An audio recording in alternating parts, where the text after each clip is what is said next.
यदि आप किसी कार्य के लिए जा रहे हो और कार्य नहीं हो रहा, बहुत समय से लगे हो कि मेरा ये काम बहुत जरूरी है और होना चाहिए और नहीं हो रहा, बहुत प्रयास आपने कर लिया, तो जो हरी मूंग होती है ना, जिसकी मूंग की दाल जिसको बोलते हैं हरा मूंग जो होता है, तो मूंग की जो दाल होती है या मूंग होता है, इस मूंग को पानी में गला दो और गलाने के बाद इस मूंग में एक बेलपत्र रख दो। सोमवार के दिन उसमें थोड़ा सा गुड़ डालकर किसी नंदी को, बेल को, किसी नंदीश्वर को उस मूंग को अपनी कामना कर कर वो बेलपत्र और गुड़ के साथ उसको खिला दो, उस मूंग। महाराज फिर आप उस कार्य के लिए जाइए, आपका वो कार्य अटकेगा नहीं, सफल होगा ये पक्का।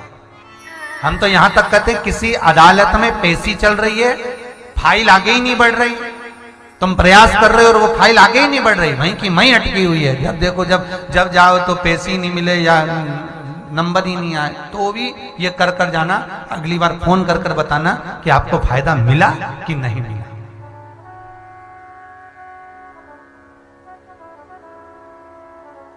कितना लाभ है इसका महाराज, वो देखिएगा राजा जनक की कथा से। सूर्यध्वज यज्ञ कर रहे हैं, अनुष्ठान कर रहे हैं, शिव का अनुमोदन कर रहे हैं, सुबह सुबह शंकर भगवान का पूजन अर्चना करना और दोपहर में यज्ञ का अनुष्ठान करना, यज्ञ की आहुतियां प्रदान करना, यज्ञ आहुतियां देना नित्य प्रति।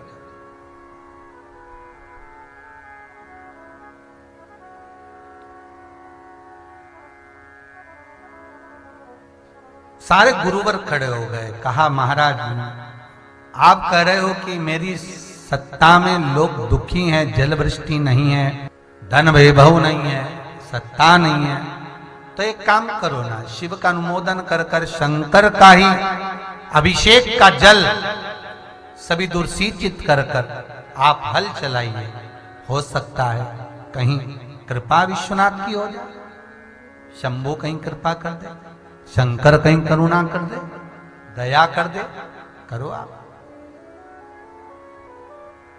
ठीक है।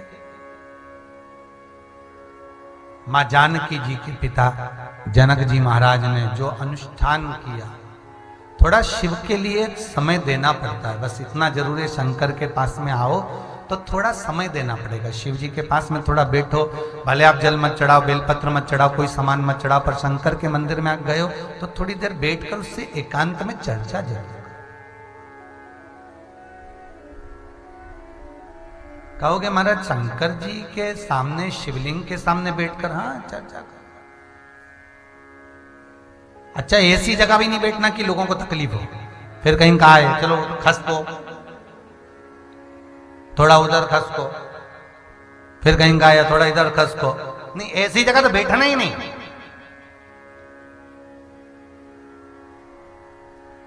एक थोड़ा सा भी प्रतिबिंब मेरे शंकर के शिवलिंग का स्वरूप दर्शन हो रहा हो तो दीवाल के कोने से भी खसक कर बैठे रहोगे, शंकर को निहारते रहोगे, अपने दिल की बात उससे कह दोगे, मन से कह दोगे, तो आपको झांक कर बोलने की जरूरत नहीं है, शंकर खुद झांकने आ जाएगा, आपको झांकने की जरूरत नहीं है। लिंग पुराण के अंदर लिखा है, नर्मदा पुराण, लिंग पुराण और अग्नि पुराण में, तीनों में लिखा है कि जब शाम के समय शंकर और पार्वती जब भ्रमण के लिए निकलते हैं प्रतिदिन, 33 कौटी देवी देवताओं में शंकर पार्वती नंदी पर सवार होकर भ्रमण के लिए निकलते हैं। जब नंदी पर सवार होकर निकलते हैं तो लिंग पुराण कहती है, माता पार्वती शंकर जी से पूछती हैं, भोलेनाथ ये नंदी कहां कहां पर रुकता है, किस जगह पर रुकता है? तो बाबा भूत भावन भूतेश्वर मेरे शंभु मेरे महेश उमा से कह रहे हैं, पार्वती से कह रहे हैं, पार्वती जो मेरे मंदिर में आकर एकाग्र चित्त से, मन से, वृत्ति से, भले मंदिर में आया नहीं आया, घर के दरवाजे से भी अगर निकलकर मंदिर के बाहर से भी चला गया और एक बार उसकी चित्त वृत्ति में अगर शिव समा गया, शंकर कहते हैं मेरा नंदी वहीं पर रुक जाता, वहीं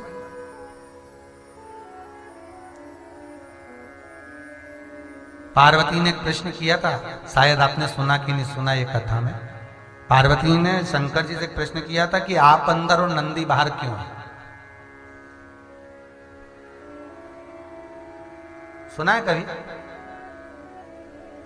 आप मंदिर के अंदर और नंदी मंदिर के बाहर क्यों है? भोलेनाथ जी से पार्वती ने प्रश्न किया था। शायद जब से आप कथा सुन रहे हो उस समय से लेकर आज तक ये प्रसंग आपको सुनने को मिला ही नहीं होगा, और आज मौका लगा है तो अच्छे से सुन लो कि शंकर से पार्वती जी पूछ रही हैं भोलेनाथ जी से कि ये बताओ कि आप मंदिर के अंदर और नंदी मंदिर के बाहर क्यों। शंकर भगवान ने पार्वती जी की ओर देखकर कहा, ओ पार्वती, बात इतनी सी है, मंदिर के अंदर जब व्यक्ति प्रवेश करता है तो एकदम अपने आप को पूरा चेंज कर लेता है, बदल लेता है। तिलक भी लगाएगा, त्रिपुंड भी लगाएगा, माला भी पहनेगा, स्मरण भी करेगा, हर हर नमः शिवाय कहकर जल भी चढ़ाएगा, धतूरा भी चढ़ाएगा, सब कुछ समर्पित करेगा। पर जब तक वो मेरी चौखट में प्रवेश करता है तब वो धर्मात्मा बनकर प्रवेश करता है। वो नंदी के पास जब खड़ा होता है, इंतजार करता है अपनी बारी का, जल चढ़ाने का, पूजन करने का, अर्चना करने का, स्मरण करने का जब इंतजार करता है तो उसके मन में क्या चल रहा होता है वो नंदी सुन लेता है। फिर नंदी मुझे कहता है, जब हम भ्रमण को जाते हैं तब नंदी कहता है, भगवान शंकर, पार्वती जी तो कहती हैं कि इनके यहाँ रुक जाइए, तो रोज बेचारा मंदिर आता था, रोज शंकर जी के मंदिर आता है, रोज दिया लगाता है, रोज अगरबत्ती लगाता है, भोलेनाथ चलो इसके यहाँ चलते हैं। नंदी कहता है बिल्कुल नहीं। शंकर जी पूछते हैं, नंदी ये तो तिलक लगाता है, तो ये तो बढ़िया भजन करता है, खूब देर बैठ के भगवान का कीर्तन भी करता है, खूब देर खूब दान भी करता, पुण्य भी करता, सत्कर्म भी करता, और खूब अगरबत्ती लेके 2 घंटे तक घुमाता भी है, धूप बत्ती भी लगाता है, घी का दिया भी लगाता है, कभी कभी तेल का भी लाता है। तो फिर शंकर भगवान बोले तू मना क्यों कर रहा है इसके घर जाने के लिए? भगवान नंदी कहता है, महाराज जितनी देर तक ये मां खड़ा रहता है मैं इसके मन की वृत्ति को जानता हूं, अंदर से कुड़ता रहता है। देखा,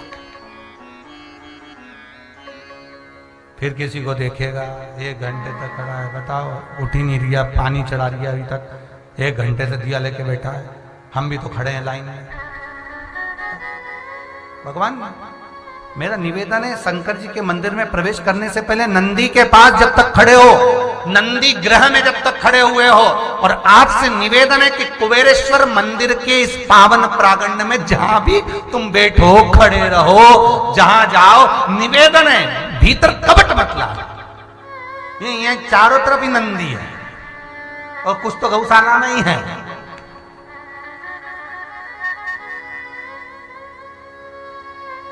यहां आयो ना तो सेवा करो। रोज कथा के बाद में भोजन होता है, खड़े हो गए, भोजन करा रहे, ठीक है। चाय व्यवस्था चल रही हो तो चाय पिला, यहाँ तो सब व्यवस्था चलती है। भगत लोग करा रहे हैं तो अपने को क्या दिक्कत है? जो भगत लोग आनंद दे रहे हैं तो सब भाव से चलता रहता है। सवेरे बाल भोग चले तो बाल भोग पर उसमें खड़े हो गए, सेवा में खड़े हो गए, थोड़ी बुआरी लगा दी, थोड़ी सेवा कर। यहाँ तो बाबा की धरा है, इस धरा पर जो आ गया वो पा गया। वो कहते हैं ना, यहाँ बस बाबा की धरा पर जो पहुंचा उसने अपने दिल से जो कहा बाबा ने किया। यहाँ कहीं सोचना भी नहीं हमको कि क्या है, बस स्मरण चित्त वृत्ति में भगवत भजन,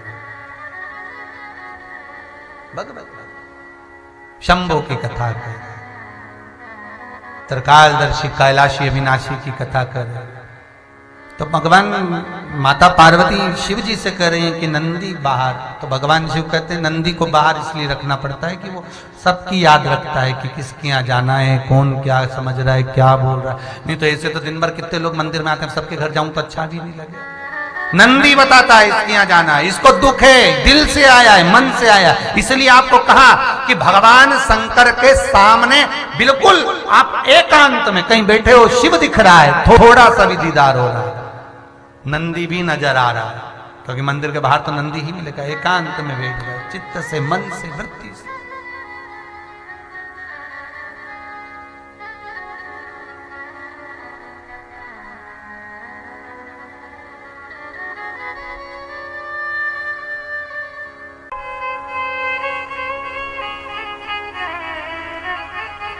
सुख का अनुभव हो जाए। महाराज शिव पुराण कह रही है, माता ख्याति देवी से ने जब लक्ष्मी जी से कहा, लक्ष्मी मैं तुझे शंकर को देना चाहती हूँ। लक्ष्मी जी कहती हैं, माँ आप भले शिव को दे दो, पर मैं जानती हूँ कि मेरे हृदय में नारायण विराजमान है, तो भगवान शंकर मुझे भगवान विष्णु को ही देंगे।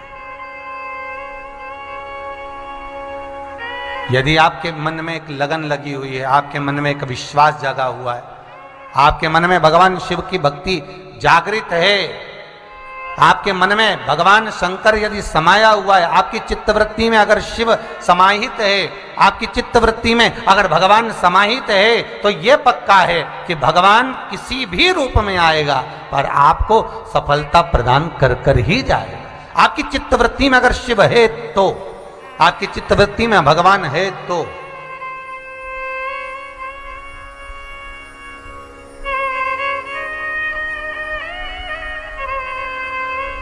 बस इस मन में, इस बुद्धि में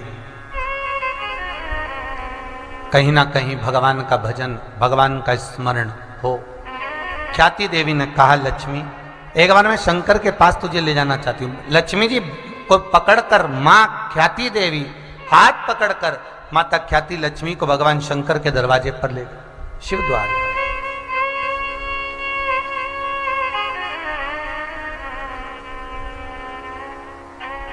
जहां जिस जगह पर माता ख्याति देवी एक सुंदर शिवलिंग का निर्माण कर कर पूजन करती हैं, उस जगह पर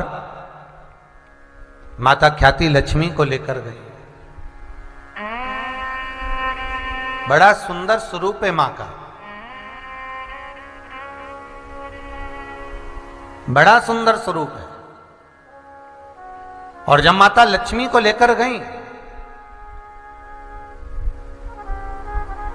तो दरिद्रता देवी, ज्येष्ठा देवी भी उनके साथ में गई, पर ज्येष्ठा मंदिर के बाहर खड़ी हुई। जिस शिव जी की आराधना ख्याति देवी करती है, जिस मंदिर की आराधना माता ख्याति करती है, उस द्वार पर दरिद्रता बाहर है और लक्ष्मी अंदर है। आज माता ख्याति ने हाथ जोड़कर भगवान शिव की आराधना करी, निवेदन करा, हे भोलेनाथ, हे भूत बावन, हे त्रिकालदर्शी, हे कैलाशी, हे अविनाशी, हे शिव करुणा सागर, करुणा करिए। शंकर भगवान उसी समय पर सामने प्रकट होकर कहते हैं, ख्याति तुम आई हो, क्या बात है? ख्याति देवी कहती है, मेरे साथ लक्ष्मी भी आई। इस लक्ष्मी को मैं आपको देना चाहती हूं। भगवान शिव आनंद में माता लक्ष्मी को देख रहे हैं, और माता लक्ष्मी के श्री विग्रह को जब भगवान शंकर ने देखा, माता लक्ष्मी के मुखाग्रविंद को जब भगवान शंकर ने देखा, तो देखकर भगवान शिव उसी समय पर कह दिए, ख्याति देवी मैं जानता हूं कि आप इसको क्यों लेकर आई। महाराज केवल आपकी सेवा के लिए, जैसे गौरा पार्वती, जैसे सती, जैसे उमा, चंद्रघंटा, कुष्मांडा, स्कंदा आपके पास में रही हैं, वैसे ही लक्ष्मी आपके चरण सेविका बने। भगवान कहने, लक्ष्मी अगर ब्याहेगी तो भगवान विष्णु को ब्याहेगी। पर एक बात है, इस लक्ष्मी को मैं आपके पास रखना चाहती हूं, किसी भी रूप में रखो, पर रखो।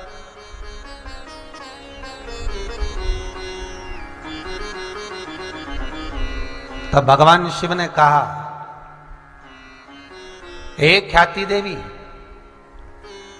जब मां जगत जननी जगदम्बा अंबा दुर्गा माता पार्वती जब तप करेगी, और उसके तप करने पर जो नयन अश्रु गिरेगा, और उस अश्रु के गिरने से बेलपत्री का जो पौधा उत्पन्न होगा, उस पौधे के जड़ के भाग में, उस पौधे के निचले भाग में लक्ष्मी स्वयं विराजमान रहेगी और मेरी सेवा में बेलपत्र के रूप में पार्वती के साथ में आई।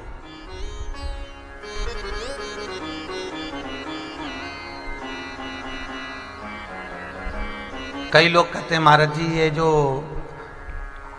बेलपत्री होती है तो इस बेलपत्री में 3 पत्तियां जो होती हैं महाराज, ये किसका प्रतिबिंब है, किसका स्वरूप है?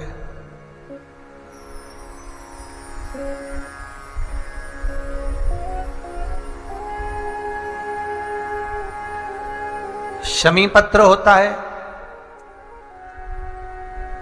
उस शमी पत्र के अंदर जितनी पत्तियां लगी रहती हैं वो पत्तियां किसका स्वरूप है?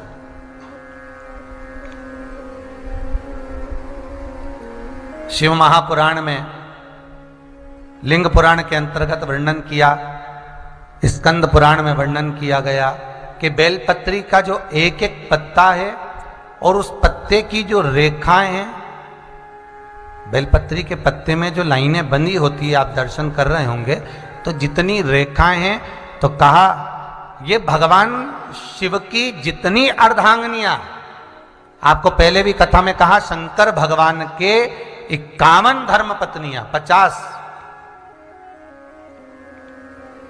उमा, चंद्रघंटा, कुष्मांडा, कात्यायनी, स्कंदा, ये जितनी पहले हुई और अपने प्राणों को त्यागते त्यागते त्यागते त्यागते फिर पार्वती के रूप में जो प्रकट हुई, तो कहा मध्यस्थ जो बेलपत्र का भाग है, बीच की जो पत्ती है, ये भगवान शंकर की जो धर्म पत्नियां हुई हैं, वह भाग माता स्वयं जगतजननी जगदम्बा पार्वती उस मध्य भाग में विराजमान होती है, उस बेलपत्री के मध्य भाग में। बेलपत्री के मध्य भाग में स्वयं जगजननी जगदम्बा अंबा माता पार्वती विराजमान हो जाती है। फिर कहा इस बेलपत्री का अगली जो पत्ती है दूसरे नंबर की, शिव महापुराण की कथा कहती है, लिंग पुराण कहती है, स्कंद पुराण कहती है कि दूसरे नंबर की जो पत्ती है, इस पत्ती में भगवान ब्रह्मा, ब्रह्माणी और ब्रह्मा द्वारा जो सृष्टि का निराकरण है, ब्रह्मा द्वारा जो सृष्टि अर्थात जंघा से मनु और शत्रुपा को जो प्रकट किया है, उत्तानपात प्रियवत कन्या देहूति आकुति प्रसूति, इनका संपूर्ण ब्रह्मा के द्वारा निर्मित सृष्टि का सारा भाग द्वितीय पत्ती में विराजमान होता है। तो ब्रह्मा ब्रह्माणी के साथ में शिव की स्तुति के रूप में समर्पित हो जाते हैं। तृतीय भाग, तीसरी पत्ती का जो भाग है महाराज, शिव महापुराण, लिंग पुराण, स्कंद पुराण कहती है कि एक पत्ती संसार में जन्मे हुए मनुष्य का जो भाव है, संसार में जन्मे हुए मनुष्य का जो दृष्टि गोचर है, संसार में जन्मे हुए मनुष्य का जो दृष्टि है, उसकी चित्तवृत्ति है, उसका मन है और उसकी कामना, उसका भाव तृतीय पत्ती में विराजमान होता है, जो भगवान शिव को समर्पित होता है।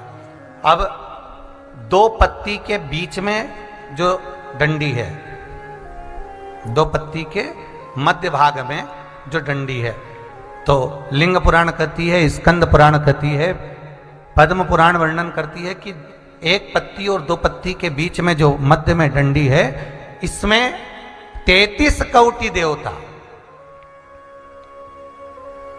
33 कोटि देवता भगवान शंकर की आराधना करने के लिए मध्यस्थ विराजमान होते हैं, मध्यस्थ विराजमान।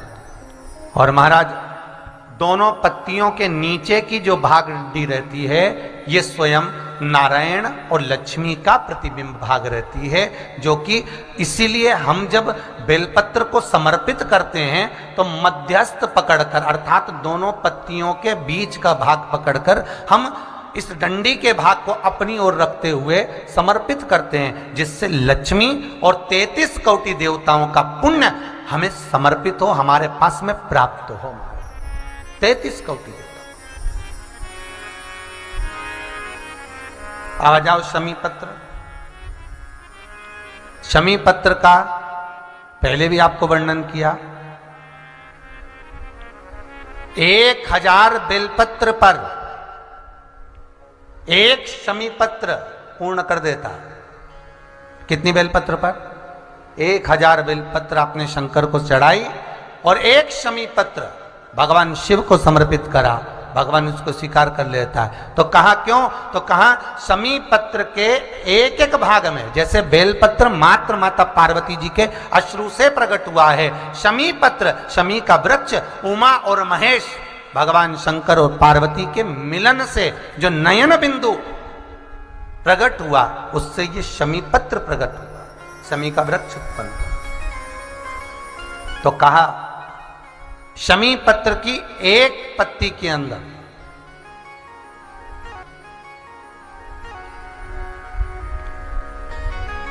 कितनी पत्ती? अब एक पत्ती निकालो शमी पत्र,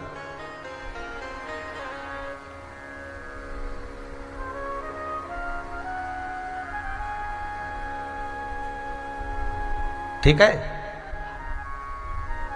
शमी पत्र की एक पत्ती के अंतर्गत सारा ब्रह्मांड, महाराज सारा ब्रह्मांड उस एक पत्ती के अंतर्गत रहता है, मात्र एक पत्ती के अंतर्गत। एक सहज भाषा में कहें, शमी पत्र का जब सावन के महीने की या भादो के महीने की आप कथा सुनना, तो उसमें वर्णन किया है शमी पत्र का। तो उसका आप अगर वर्णन श्रवण करेंगे तो उसमें आपको ज्ञात होगा कि शमी पत्र के वृक्ष का पूरा महत्व उसमें समझाया गया। अगर आप नहीं सुन पाए हो तो एक बार मौका मिले तो हमारे पेज पर जाकर और YouTube पर उस कथा को निकालकर अवश्य श्रवण करना कि शमी पत्र का क्या क्या महत्व आपको स्पष्ट किया गया। एक एक पत्ती का संपूर्ण ब्रह्मांड का सुख शमी पत्र की एक पत्ती पर, द्वितीय पत्री पर संपूर्ण देवलोक का सारा सुख, तृतीय पत्ती पर मृत्यु लोक में जो सौभाग्यवती नारी होती है जिसका सात्वित्व प्रबल हुआ, उस सात्वित्व का भाग पत्ती के एक एक अंश पर शमी पत्र पर समर्पित किया जाता है। महाराज शंकर को जब हम शमी पत्र समर्पित करते हैं, शिव महापुराण की कथा कहती है, अगर मनुष्य की देह धारण करी है और प्रदोष के काल में, प्रदोष के दिन, प्रदोष के समय पर यदि कोई भूल से भी एक शमी पत्र का पत्ता भी शंकर को समर्पित कर देता है, भगवान उमा महेश की कथा कहती है, भगवान शंकर की कथा कहती है कि वो जीव फिर नरक का गामी नहीं होता, वो वैकुंठ का वास कर कर अपने पूर्वजों को पुण्य फल प्रदान करता ही रहता, वो नरक का वासी नहीं हो सकता।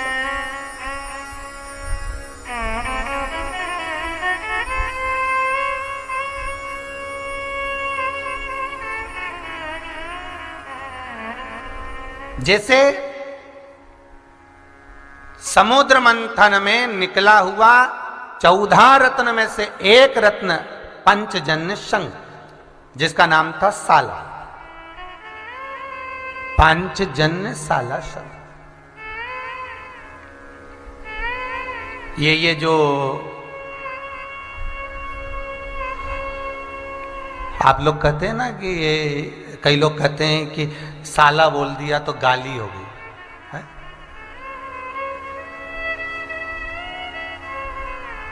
कोई आपसे अगर पूछे कभी जीवन में कि ये साला का जो संबोधन है ये कहां से आया, तो आप कह सकते हैं कि मंथन के समय पर समुद्र का जब मंथन हुआ था, उस मंथन में जब लक्ष्मी प्रकट हुई थी, लक्ष्मी के प्रागट्य के बाद में जो पांचजन्य शंख साला प्रकट हुआ था, पांचजन्य शंख उसका नाम ही था पंचजन्य शंख साला शंख। जो शंख प्रकट हुआ था भगवान विष्णु को वो अति प्रिय हुआ था, क्योंकि वो लक्ष्मी के साथ में प्रकटा।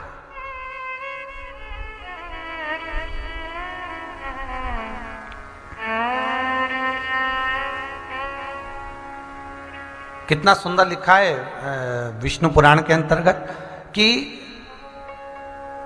एक शंख के अंदर जल भरकर चांदी का सिक्का रख दिया जाता है, या चांदी का तार डाल दिया जाता है, या चांदी का सिक्का उसमें रख देते हैं, तो जीवन में घर में कभी संपदा की कमी नहीं होती महाराज। और वो जल जो व्यक्ति व्यापार करने जाता हो, दुकान पर बैठने जा रहा हो, किसी कार्य के लिए जा रहा हो, बस उस जल का सींचन कर कर, छीट कर या आचमन कर कर वो निकल जाता है।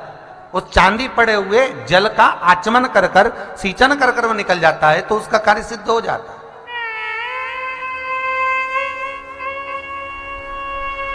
अब व्यवहारिक भाषा में अगर हम लोग कहते हैं, कई लोग एक दूसरे से कह देते हैं, बताओ उसने उसको साला कह दिया। साला कह दिया मतलब जैसे गाली गाली शब्द संबोधन नहीं है, अर्थात भगवान विष्णु को पांचजन्य शंख का आनंद सुख प्राप्त है। भगवान विष्णु कहते हैं कि मुझे अधिक प्रिय है। क्यों? क्योंकि लक्ष्मी का भ्राता भी है, लक्ष्मी का भाई भी है शंख। तो उसमें मेरी प्रीति है, उसमें मेरा आनंद है। उसी तरह भगवान शिव की जो प्रीति है, भगवान शंकर का जो आनंद है, वो बेलपत्र शमी पत्र में। बेलपत्र शमी पत्र। एक निवेदन सभी से रहेगा, कभी जीवन में मौका मिले और 12 महीने, हर महीने शिवरात्रि आती है। ऐसा कोई महीना नहीं होता जिस महीने पर शिवरात्रि नहीं हो, प्रत्येक महीने शिवरात्रि होती है। तो निवेदन रहेगा कि चंदन की 3 बिंदियां लगाकर, डंडी के भाग पर इत्र लगाकर, प्रत्येक महीने शिवरात्रि आती है। प्रत्येक महीने आप व्रत करें ना करें, आप उपवास करें ना करें, वो आपकी मर्जी है, पर इत्र या तो उंगलियों पर लगा लो और डंडी पर सम पकड़कर शंकर के शिवलिंग को समर्पित करो। महाराज प्रत्येक महीने शिवरात्रि आती है। केवल 1 वर्ष का नियम ले लो कि मेरे को शिवरात्रि पर भले मैं व्रत नहीं करूंगी, उपवास नहीं करूंगी, भले मैं दान करूं ना करूं, पुण्य करूं ना करूं, सत्कर्म करूं ना करूं, पर जो तुम्हारी कामना है उस कामना को लेकर केवल हाथ में इत्र लगाकर, 3 चंदन की बिंदी लगाकर किसी भी एक शिव मंदिर में एक बेलपत्र समर्पित करूंगी। बस अगर आपने नियम ले लिया, 12 महीने की शिवरात्रि का अगर आपने नियम लिया है, तो आपकी जो मनोकामना है वो बाबा धीरे धीरे अपने आप पूर्ण करना प्रारंभ कर दे। पर एक नियम लेकर चलना, फिर यह नहीं कि अगले महीने जब तुम्हारी भगवान पूरी कामना कर दे तो तुम 2 बेलपत्र कर लो, है? फिर आने वाले समय में तुम 3-4 बेलपत्र कर लो, तुम्हारा मन है तो तुम लोग बढ़ाते जाते हो। एक माता जी आज सवेरे फोन कर कर कहती हैं विजय दुबे जी से, कई गुरु जी से कहना हमारा काम हो गया था, हमने पशुपति व्रत करे थे हो, तो हमारे जैसी व्रत पूर्ण हुए, हमारा काम पूरा हो गया, तो हमने फिर दूसरी बार पशुपति व्रत चालू कर दी हो।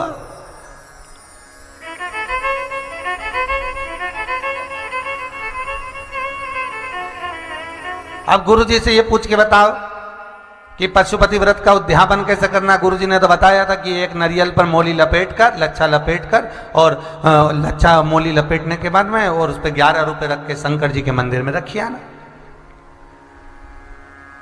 तो दुबे जी बोले कि हाँ, विजय दुबे बोले कि हाँ ऐसे ही तो करना था, तो समापन कर देती। तो क्या हमको समापन करना ही नहीं था?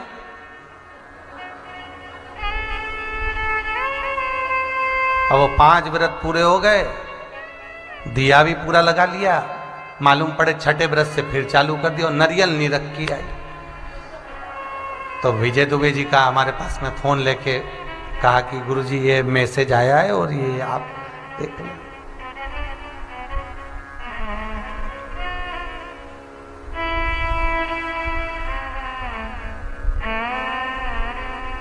अब फोन पे तो बात हम करते नहीं। हमने दुबे जी से कहा जरा लिखो पत्र और उसमें लिखकर उनको डालो व्हाट्सएप पे कि पहले जो व्रत करा है उसको तो समापन करो, फिर अगला चालू करो। तो जो भी हो माता जी जो सुन रही हो, हैं नासिक मासिक की है कहीं की, तो वो कहती है नहीं हम समापन नहीं करेंगे व्रत का। तो फिर मैसेज करा क्यों? तो के भगवान ने इतना अच्छा कर दिया, और अगर व्रत का समापन करा और भगवान फिर गड़बड़ कर दिया तो हम समापन नहीं करेंगे, व्रत कर रहे हैं।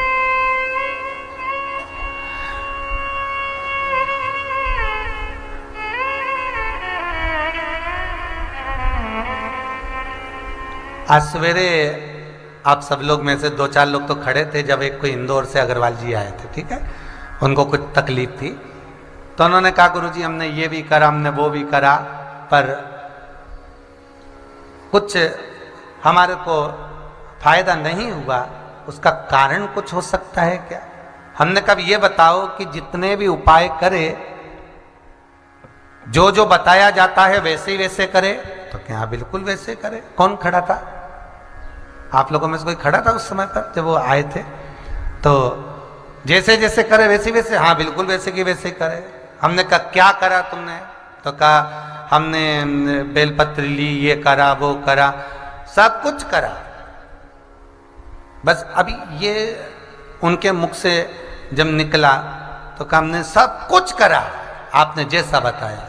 हमने कहा ये बताओ कि जो जिस जगह का बोला था वहीं जाकर करा?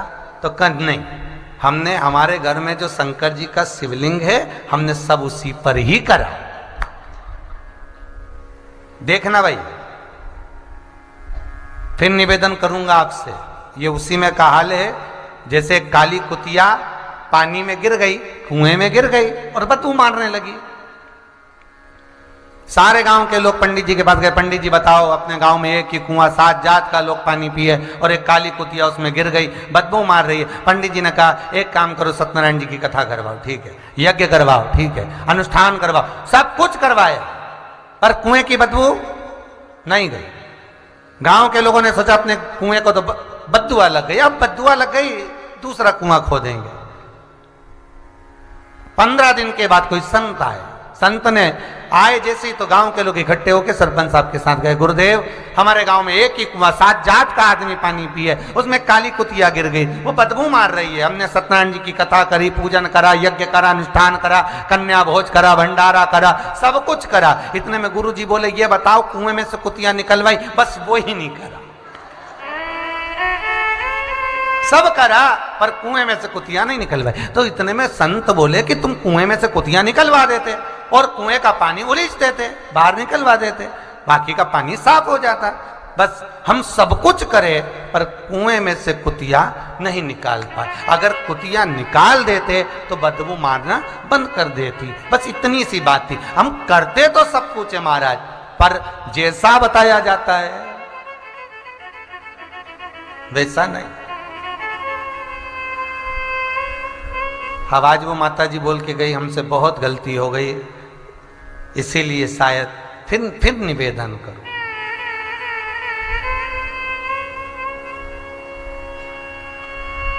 निगाहें हटी गति।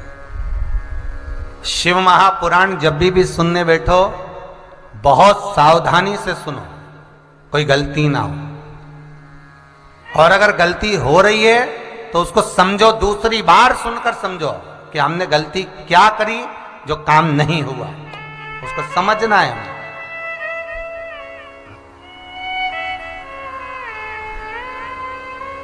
कहां के थे वो 2 लड़के आए थे जो खड़े थे, पूना के, नहीं सुबह जो खड़े थे पूना से, गए कि हैं? गए दोनों? 2 लड़के थे जो पूना में सर्विस लगी उनकी। वो दोनों बच्चे इतने खुश, इतने प्रसन्न। हमने पूछा इतनी प्रसन्नता का कारण क्या है? अरे गुरुजी ऐसी कोई चीज नहीं जो रह गई हो, सब मिल गई। कौन कौन खड़ा था? आप लोग खड़े थे उस समय, बात चल रही थी जब, है सब मिल गया। क्या मिल गया? पास भी हो गए, सब हो गया, और जॉब भी लग गया, और ऐसी कंपनी में लगा कि पूछो ही मत, सारा सुख मिल गया। फिर पूछा अब क्या रह गया? तो क्या विदेश जाना रह गया, बस अब एक सुख और रह गया।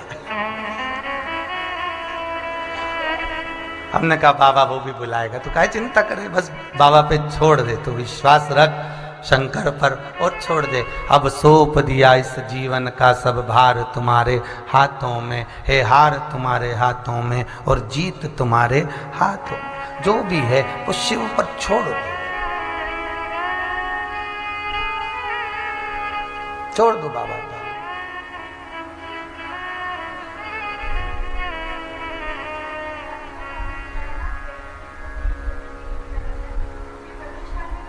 प्रदोष काल में। शिवरात्रि के दिन तो कभी भी कर सकते हो। बेलपत्री जो समर्पित करना है शिवरात्रि के दिन कभी भी किसी भी समय पर कर सकते हो। और जो प्रदोष काल का समय का जो नियम है प्रदोष काल में ही करना है, प्रदोष के दिन ही करना है, उसका स्मरण आपको प्रदोष के दिन ही होना चाहिए। तो शिव महापुराण की कथा कहती है माता ख्याति देवी शिव के सामने माता लक्ष्मी को समर्पित करते हुए कहती हैं आप इन्हें स्वीकार करें। भगवान कहते हैं नहीं, ये बेलपत्री के वृक्ष के नीचे लक्ष्मी विराजमान होगी और मेरा स्मरण कर कर भगवान नारायण को प्राप्त कर ले।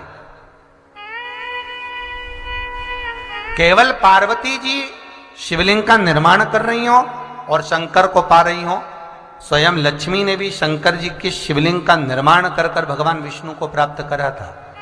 और ध्यान देना, हम शंकर भगवान के शिवलिंग का निर्माण कर कर लक्ष्मी को प्राप्त कर सकते हैं, वैभव को प्राप्त कर सकते हैं, सत्ता को प्राप्त कर सकते हैं। ऐसा कोई सुख नहीं जो मनुष्य प्राप्त ना कर सके, ऐसा कोई सुख नहीं महाराज जो मिले ना। बस शिव ओघड़ दानी त्रिकालदर्शी कैलाशी अविनाशी मेरा शिव कृपा का सागर करुणा सागर।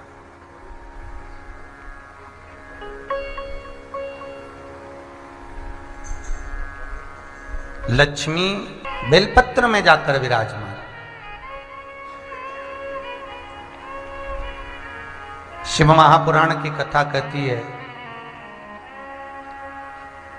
जैसे नारद जी के मन में अहंकार आ गया था काम को जीत कर,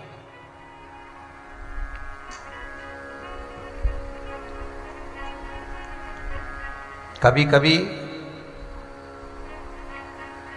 मनुष्य को भजन का, कीर्तन का, स्मरण का, पूजन का, पाठ का, मंत्र जाप का भी अभिमत्ता आ जाती है, अभिमान आ जाता है। एक बात ध्यान रखिएगा, जरा अपने स्मरण चित्त में उतार कर रखिएगा।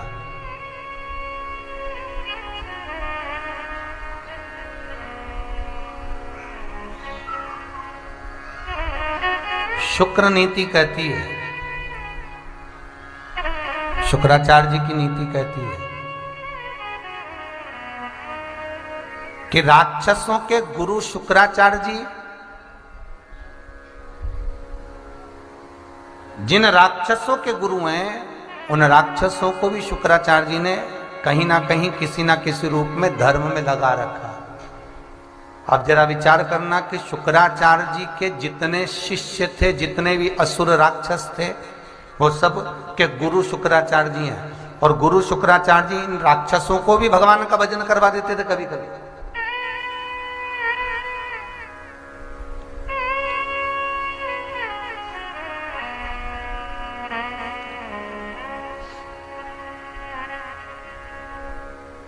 कभी कभी शुक्राचार्य जी भी इनको ले जाकर भगवान की भक्ति में छोड़ देते थे।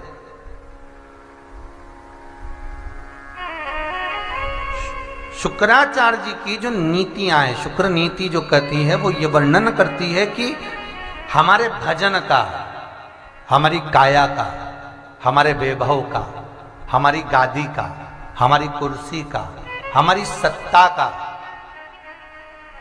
अभिमान, एक दिन जिस व्यक्ति को जिस चीज का अभिमान रहता है वही चीज उस व्यक्ति को उस जगह से नीचे गिरा देता है।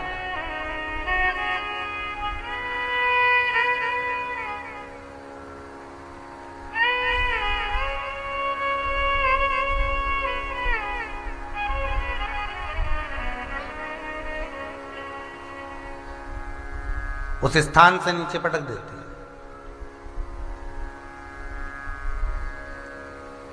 इससे पहले जो हनुमत कथा हुई थी उसमें कहा था कि आप भगवान को कुछ देना चाहते हो तो अपने भीतर का अहंकार दे दो, क्योंकि दुनिया में कोई चीज आपकी नहीं है केवल अहंकार के सिवा। घर किसका? दूसरे का। जमीन, जायदाद, धन, वैभव, सत्ता, पैसा, दौलत, जितना भी तुमने बनाया ये सब दूसरे से बनाया। ये शरीर भी दूसरे का है, माता ने जन्म दिया है, माता पिता के द्वारा निर्मित है। पर इस शरीर के अंदर जो अभिमान है वो किसी दूसरे का नहीं, अपना खुद का है।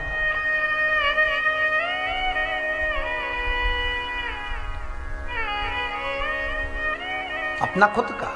बाणासुर जो शंकर भगवान का भगत है, बाणासुर बहुत छोटी अवस्था।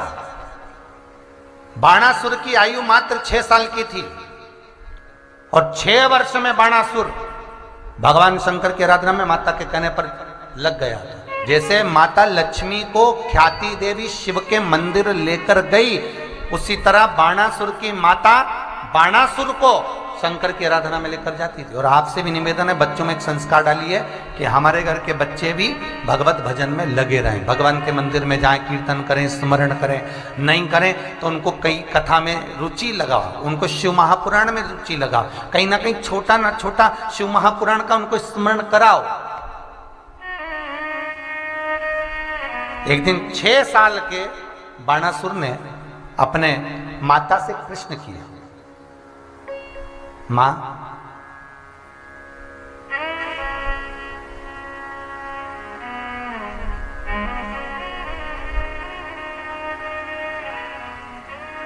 इस संसार सागर में सबसे प्रबल देव कौन सा है? माता से प्रश्न किया। तो माता के मुख से निकल गया, पिता का मान बढ़ाने के लिए, सम्मान बढ़ाने के लिए, कि अगर कोई पूज्य है, कोई देवों में भी देव आधिपत्य रखता है, तो वो तेरा पिता ही हो सकता है। एक शुक्रताल की कथा में जब हरडिया परिवार ने कथा करवाई तो उसमें एक बात कही थी कि कभी भी माता को अपने पति के लिए अपने बच्चों से यह नहीं कहना चाहिए कि तेरे पिता ऐसे, या पिता को कभी अपने बच्चों के सामने अपनी माता के लिए शब्द आड़े टेढ़े नहीं कहना चाहिए। क्यों?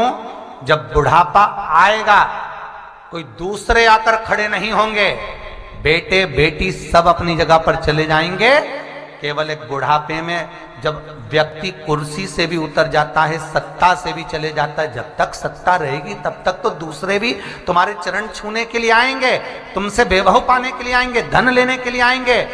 जब तक वो कहते हैं ना कि जब तक जवानी है, जब तक युवान अवस्था है, तो कई तुम्हारे पास में आ जाएंगे। जब वृद्ध अवस्था आएगी, कुर्सी उतर जाएगी, सत्ता उतर जाएगी, सत्ता चली जाएगी, तब कोई दूसरा नहीं, ना बेटे, ना बहुएं, ना बेटियां, ना दामाद, केवल अगर साथ देंगे तो वही बूढ़ा और बूढ़ी जो डोकरा और डोकरी हैं, बस वही एक दूसरे की सुन लेंगे, कह लेंगे, बोल लेंगे और एक दूसरे को निभा लेंगे, कोई दूसरा नहीं।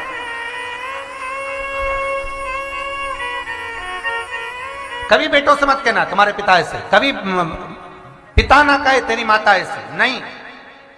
बच्चों के सामने और माता पिता की सत्ता का एक स्थिरता लाकर रखो। तेरे पिता जैसा दुनिया में कोई नहीं होगा। बाणासुर की माता कहती है कि सारे देवता एक तरफ और तेरा पिता एक तरफ।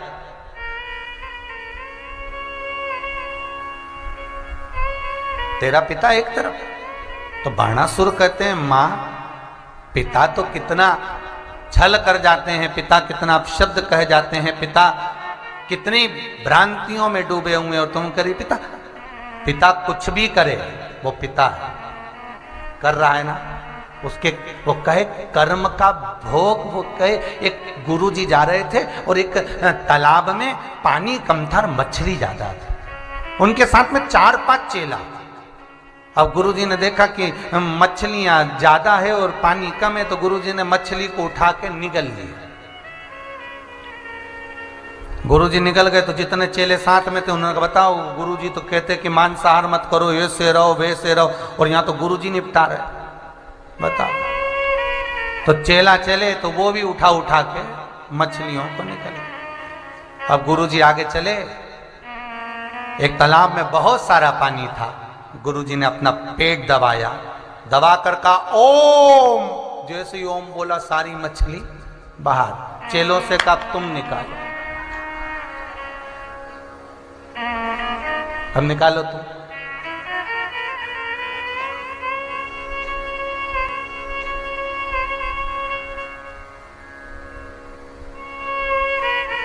कितना सुंदर लिखा है कि गुरु कहे वो करो, गुरु करे वो कभी ना करो। पर दुनिया इतनी विचित्र है कि जो गुरु करता है वैसा करने का मन करता है। अरे पिता कुछ कर रहा है, करने दो, वो उसके कर्म का भोग भोगेगा।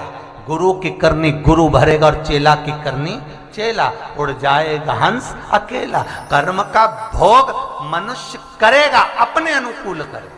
फिर निवेदन करूंगा, तुम जो कमा रहे हो उसका भोग तुम्हारा पूरा परिवार करेगा, पत्नी, बच्चे, कुटुंब, कबीला। तुम जो कमा कमा कर ला रहे हो उसका भोग सब करेंगे, पर किस तरह से कमाया है उसका भोग तुझे अकेले करना है। शमशान तक सब साथ, उसके बाद तो अकेला, कोई दूसरा नहीं तेरे साथ। फिर रोएगा, यमराज से कहेगा मैंने तो परिवार के लिए झूठ बोला था, कपट करा था, इतना कमाया था।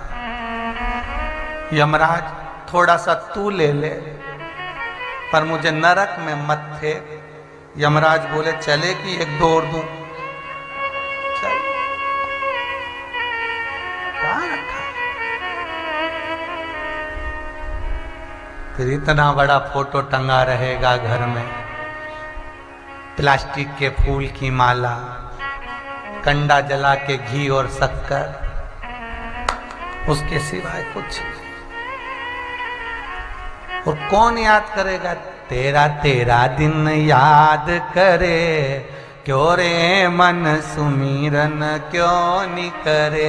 केवल तेरा दिन, 14वें दिन तो सब नुक्ति खा के अपने अपने घर। कौन याद करे? कौन याद करे?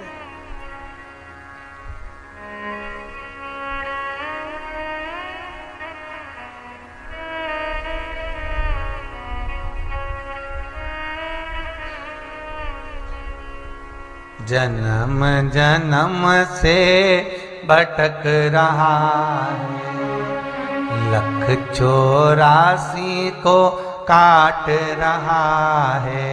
सुमिरन क्यों नहीं करे, क्यों रे नर सुमिरन क्यों नहीं करे। आड़ी टेढ़ी बात करे, बोलो मन सुमिरन क्यों नहीं करे। टेढ़ी टेढ़ी बात करे, क्यों रे मन सुमिरन क्यों नहीं करे। करे सो भगवान।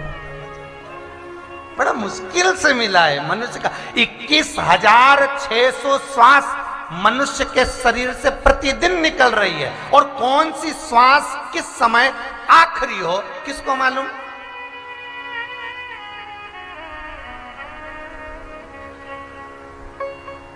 अंतिम श्वास कौन सी है मालूम ही नहीं पड़ेगा।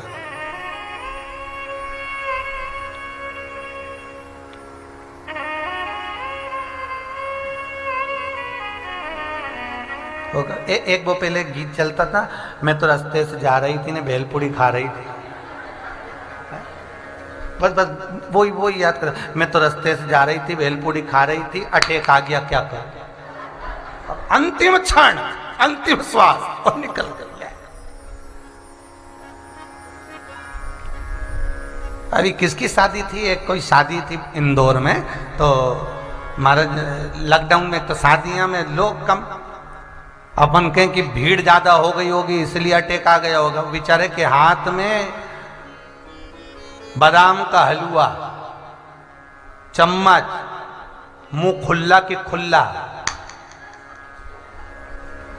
जीवन देखिए कैसा है।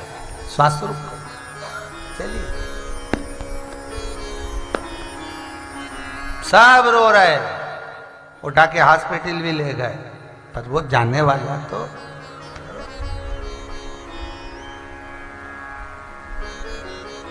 अब कोई के की छाती दबाओ, कोई के पानी छीटो।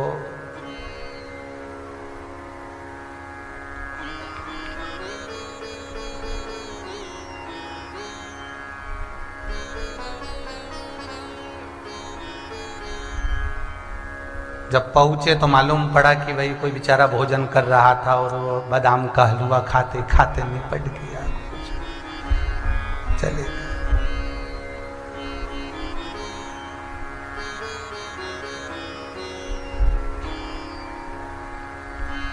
हमने कहा अब क्या हो, अब तो धूप में बादाम का हलवा धरो, क्या रखा। गया बस एक पानी के बुलबुले की तरह जीवन है मनुष्य का। जप लो, जपा लो, भजन कर लो, पुण्य कर लो, सत्कर्म कर लो, दान कर लो, नाम जप लो, जो बन जाए इन हाथों से कर लो। मरने के बाद की कोई गारंटी नहीं कि कौन क्या करे, कोई भरोसा नहीं।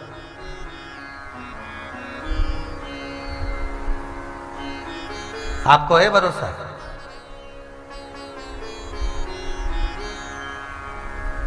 बस जप लो और जितना विश्वास रखकर, जितना भरोसा रखकर।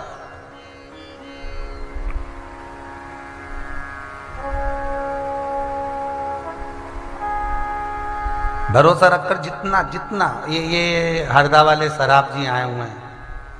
हमने पूछा क्यों खुश खुश नजर आ रहे हो, क्या बात है?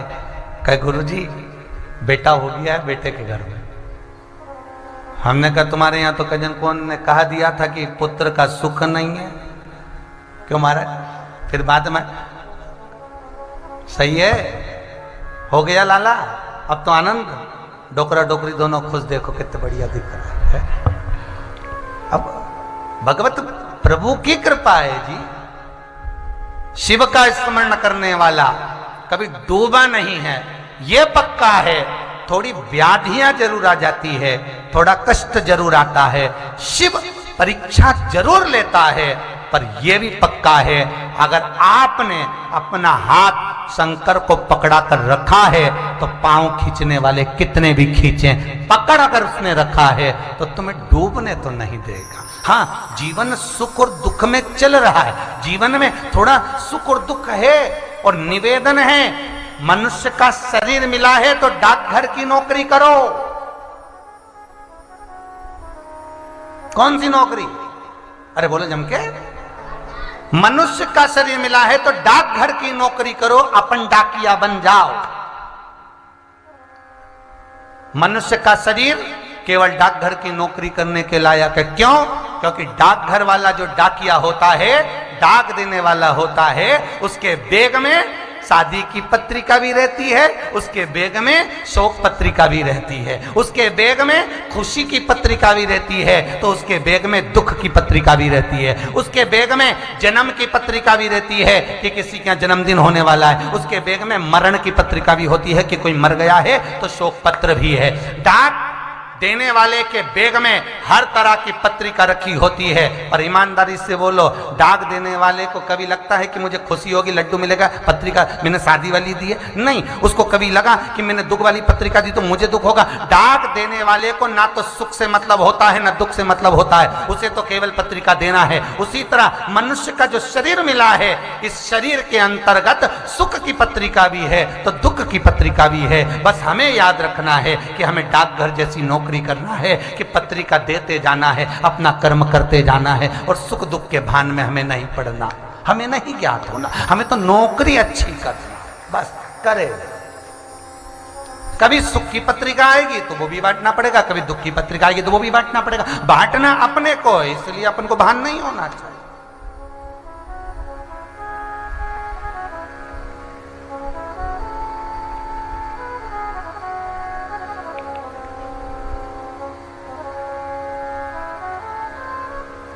सुख और दुख सब मिल रहा है पर बांटना।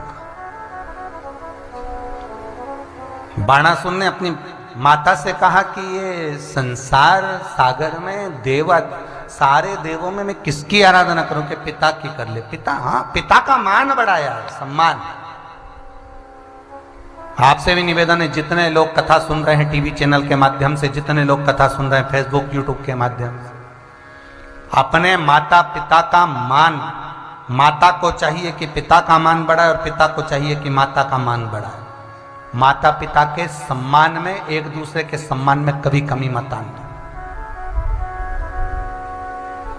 कभी कमी ना।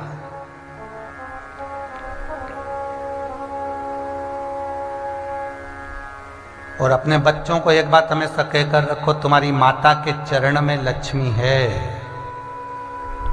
और माता अपने पुत्रों को कहती रहे तुम्हारे पिता के चरण में लक्ष्मी है।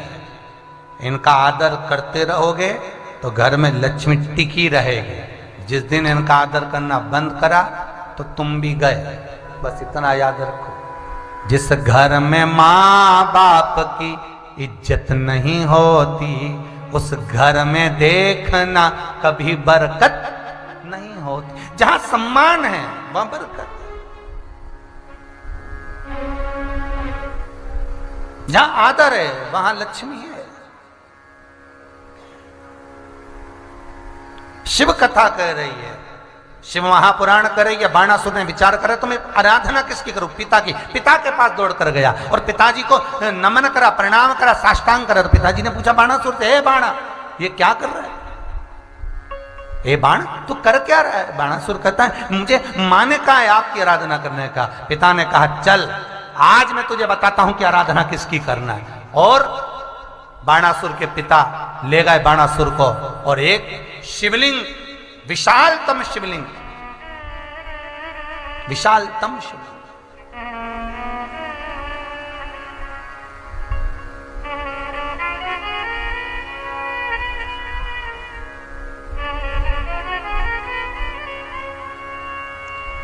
मथुर चित्रकूट से 14 किलोमीटर की दूरी पर है, जहां पर बाणासुर के पिता ने बाणासुर को साधना में लगाया था। आज भी वो मंदिर है। चित्रकूट से 14 किलोमीटर की दूरी पर, 14 किलोमीटर की दूरी पर, जहां पर साधना में लगाया है, आराधना में लगाया है। जहां साधना में लगे हैं बाणासुर। बाणासुर के पिता ने कहा ये शिव की आराधना करो, शंकर की आराधना करो। मां कहती है आपकी आराधना, पिता कहते नहीं शिव की आराधना करो। तो कहा शिव की आराधना करूं मैं, मुझे क्या मिलेगा? तू जो चाहे वो तुझे मिलेगा। तो बाणासुर ने कहा पिताजी सब कुछ तो आपके पास में रखा है, आप मुझे देंगे तो मैं आपकी आराधना करता हूं। बाणासुर के पिता ने कहा मैं भी जब दूंगा जब शिव कृपा करेगा। शंकर के 2 भगत में एक लंकाधिपति रावण और एक बाणासुर ऐसे थे जो शिव की आराधना में 24 घंटे डूबे रहते थे।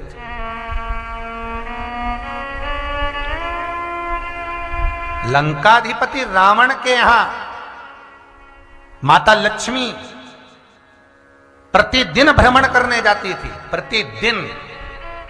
और रावण की नगरी में, लंका में,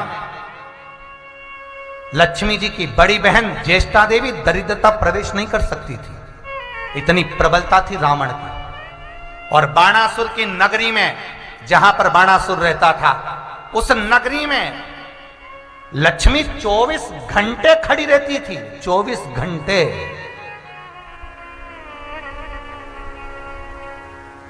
देखिए शिव भक्तों की लीला देखिए। रावण भी शिव भक्त है, उसके द्वार पर लक्ष्मी खड़ी हुई है कि आज्ञा हो मैं उसका भंडार भर दूं।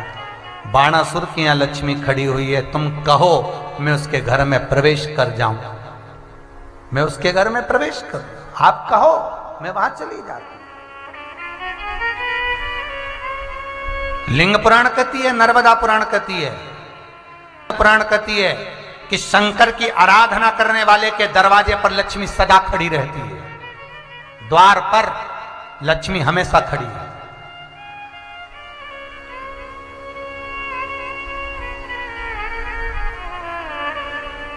बस जो शंकर की आराधना करने वाला होता है उसके भीतर परमात्मा की भक्ति का भाव हो, पर अहंकार ना हो। भाव हो, अहंकार ना हो।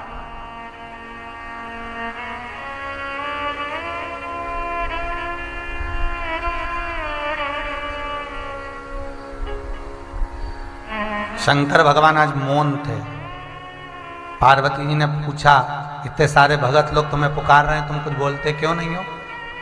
भोलेनाथ जी नेत्र बंद करके बैठे। पार्वती जी को चिंता लगी, लक्ष्मी जी के पास गई। लक्ष्मी जी से कहा, मुझे भगवान विष्णु से मिलना है। कहाँ है नारायण? क्या काम है? मेरे पति मुझसे बात नहीं कर रहे, कुछ मुंह से आवाज नहीं निकाल रहे। क्या पता क्या चिंता लग गई उनको। लक्ष्मी जी बोली, क्या बताऊं, नारायण को मैं जगह जगह के रह गई, नारायण ही नहीं जाग रहा, मेरी बात वो नहीं सुन रहे। चलो ब्रह्मा जी के पास चलते हैं। पार्वती लक्ष्मी ब्रह्मा जी के पास गई। ब्रह्मा जी ने पूछा, क्या हुआ? हम दोनों के पति हमसे बात नहीं कर रहे, मौन होकर बैठे, आंखें नहीं खोल रहे। ब्रह्माणी बोले, मैं तो कुछ चिंता में डूबी हूं, मेरे को ही नहीं देख रहा है। ये भी मौन है, चिंता में डूबे हुए हैं, क्या हो गया? तीनों के पास में नारद जी आ गए। नारद जी ने पूछा, हुआ क्या ये तो बताओ। हमारे तीनों के पति ब्रह्मा विष्णु महेश मौन हो गए, कुछ बोलते नहीं, उनके नयन से बस नयन बंद है और अश्रु टपक रहे हैं लगातार। देवगुरु बृहस्पति जी के पास गए। बृहस्पति जी ने पूछा, क्या बात है? बस हमारे तीनों के पति बोलते नहीं है, मौन है, नयनों से अश्रु बह रहे हैं, कुछ बोल नहीं रहे, शब्द नहीं निकल रहे, बहुत चिंता व्याप्त। गुरु बाबा ने कहा, नारद जी, तीनों देवताओं को कुछ भी नहीं हुआ है, केवल कलयुग प्रवेश कर रहा है, तो उस कलयुग के लिए भगवान चिंता में डूबकर रो रहे हैं, आंसू बहा रहे हैं। तो तीनों देवियों ने पूछा, तो कलयुग तो अपना क्रम करेगा ना, कलयुग तो आ ही रहा है।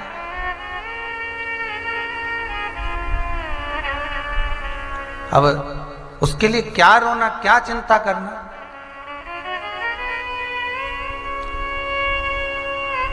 गुरुदेव बोले, नारद जी, इन तीनों देवियों को पृथ्वी पर भेज दो। कलयुग में अगर पाप हो रहा है तो कहीं ना कहीं पुण्य भी हो रहा होगा।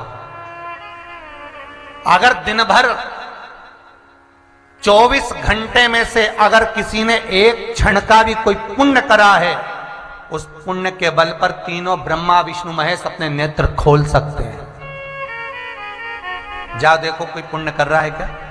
लक्ष्मी, पार्वती, सरस्वती तीनों गई, नारद जी को भी ले गई, अच्छे अच्छे कपड़े पहनकर तीनों नीचे गई। तो एक जगह पे प्रवचन चल रहा था, कोई महाराज जी बैठे थे, खूब बढ़िया कथा वथा कह रहे थे, खूब सत्संग चल रहा था। लक्ष्मी जी ने सोचा चलो यहां पर पुण्य हो रहा होगा। जब वहां पर जाकर देखा तो वहां भी पापी हो रहा था। कुछ लोभ भरा हुआ था, कुछ काम भरा हुआ था, कुछ आसक्तियां भरी हुई थी, कुछ तृष्णाएं भरी हुई थी। लक्ष्मी जी वहां से भी सरस्वती को लेकर, पार्वती को लेकर चली गई और आगे गई। सोचा यहां पर लोग भगवान को अगरबत्ती दिया लगा रहे हैं, मंदिर के अंदर धूप बत्ती लगा रहे हैं, दिया लगा रहे हैं, यहां पुण्य हो रहा होगा। वहां जाकर देखा तो वहां भी लोभ भरा हुआ था, वहां भी लोभ भरा हुआ था। जो आया सबके मन में लोभ था, मेरे को बस ये मिल जाए, मेरे को ये मिल जाए, मेरे को वो मिल जाए। भगवान ने कहा यहां भी नहीं। और आगे गए, राजा के भवन में पहुंचे तो वहां भी काम और लोभ भरा हुआ था। तब लक्ष्मी जी नारद जी को लेकर एक स्थान पर गई, जहां पर एक सास और बहू अंदर जा रहे थे मंदिर में पूजन करने के लिए। कुछ कामना पूर्ण हो गई होगी, मिठाई का डब्बा लेकर जा रहे होंगे। इतने में कोई बाहर रुदन कर रहा था, रो रहा था, भूख से बिलख रहा था। और उतने में एक सास ने मिठाई उठाकर उस बिलखते हुए को दे दी। बहू बोली, मां, मेरा व्रत, मेरा उपास, मैंने नियम लिया था और तुमने मिठाई उठाकर इसको क्यों दे दी? मेरा नियम तोड़ दिया। सास बोली, बेटा चलेगा, अंदर भगवान को थोड़ा सा भोग लगेगा, चल जाएगा, पर बाहर कोई भूखा ना रहे, उसका पेट भर जाए। बस इतने में देव ऋषि नारद लक्ष्मी, पार्वती और सरस्वती को लेकर अपने अपने घर पर जब गए तो भगवान के नेत्र खुले मिले। नारद जी ने पूछा, प्रभु आपके नेत्र क्यों खुल गए? तो कि 24 घंटे में किसी एक ने थोड़ा सा पुण्य कर दिया। मंदिर में पूजन करने की जगह किसी के चेहरे पर स्माइल ला दी, प्रसन्नता ला दी, बस वो पुण्य है। कई लोग हमको भी फोन लगा कर बोलते महाराज जी आप शिव पुराण वाचते हो, तो शिव पुराण में ये सारे उपाय बताने की जरूरत ही नहीं है, आप तो कथा कथा कह दो, काय को उपाय बताओ। अरे भैया शिव महापुराण का शास्त्र वर्णन करता है, शंकर की कथा कहती है भगवान भूत भावन भूतेश्वर मृत्यु लोक के देवता हैं और पृथ्वी का देवाधिदेव महादेव है जो पृथ्वी पर निवास करता है, वो किसी को दुखी नहीं देख सकता। इसलिए शंकर की कथा में थोड़े उपाय बता दें और आपके चेहरे पर अगर प्रसन्नता आ जाए तो उससे बढ़कर कोई आनंद की अनुभूति नहीं हो सकती, उससे बढ़कर कोई सुख नहीं हो सकता। प्रसन्नता आपको बहुत एक आनंद, एक भाव आनंद का, प्रसन्नता का मिलता। महाराज शिव पुराण कह रही है, बाणासुर से भगवान स्वयं उसके पिता कह रहे हैं कि तुम शिव की आराधना करो, वो देगा, शंकर देगा। ठीक है,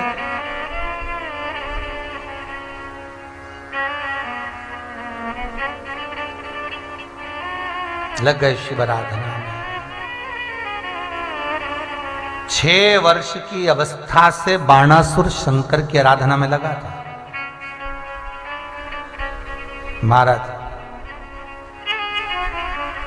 रावण संहिता कहती है कि लंकाधिपति रावण 9 वर्ष की अवस्था में शिव की आराधना में लगा था।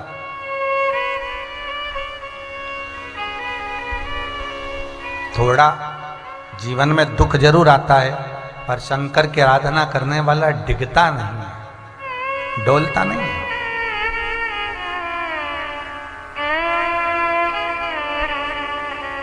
ये दोनों रावण और बाणासुर, ये दोनों ऐसे थे, इन्होंने वर मांगा था भगवान से, भोलेनाथ जी से कहा था जब हमारे प्राण छूटे आप सामने होना चाहिए, सम्मुख। रावण के जब प्राण छूटे थे तो ऊपर शंकर और पार्वती खड़े मिले थे।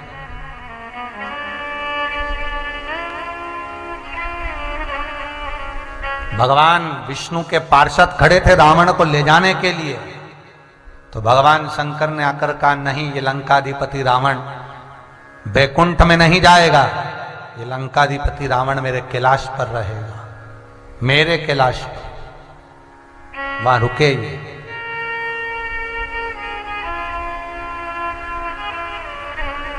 शिव की आराधना करिए, शंकर का अनुमोदन करें।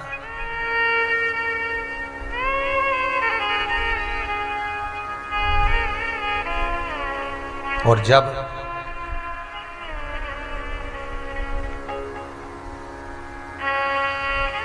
एक जीव साधारण से भाव से भी शिव की आराधना करता है तो शंकर उसके इर्द गिर्द, उसके आसपास में ही रहता।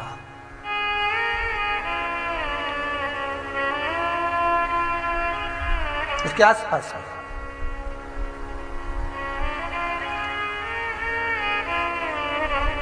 तो कहे ना, तेरा जादू ना चलेगा मेरे ओ भोले, तेरा जादू ना चलेगा मेरे ओ भोले। पिता ने बता दिया और बाणासुर भगवान शिव की आराधना में डूब गए।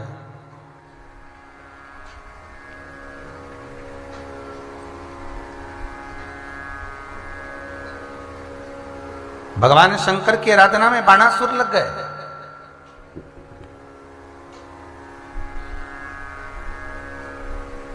एक बार भगवान शिव प्रसन्न भी हो गए और मांगने को कह भी दिया, मांग ले तुझे क्या चाहिए। कहा मेरी इतनी भुजा कर दो कि मेरी कहीं हार ना हो, मैं हर जगह जीतूं ही, बस इतनी भुजाएं मेरी दे दीजिए, इतनी भुजाएं मुझे प्रदान कर दीजिए।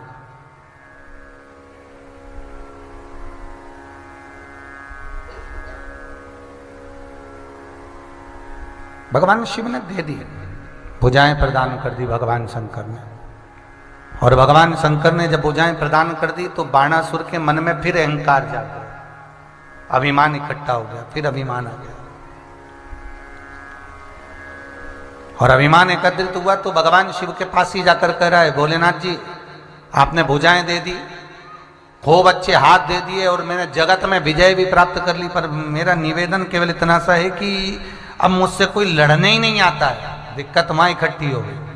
अब भगवान ने जब हाथ नहीं थे दे दिए, अब कह रहा है कि हाथ ऐसे दे दिए कि अब मेरी विजय तो हो गई पर अब मुझे लड़ने के लिए कोई नहीं मिल रहा।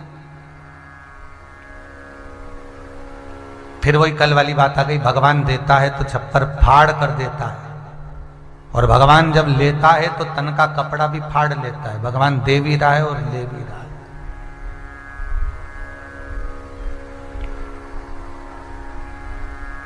भगवान की देने की रीति है तो लेने की भी रीति है, ठीक है।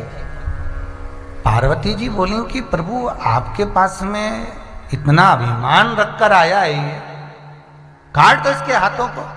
शंकर भगवान बोले मैंने दिया है और अगर मैं ही काटूंगा तो ये कोई अच्छी बात है। भगवान बोले समय आएगा अपने आप कट जाएगा।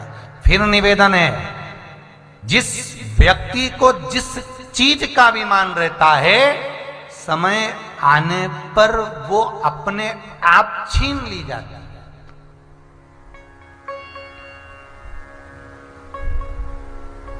अपने आप।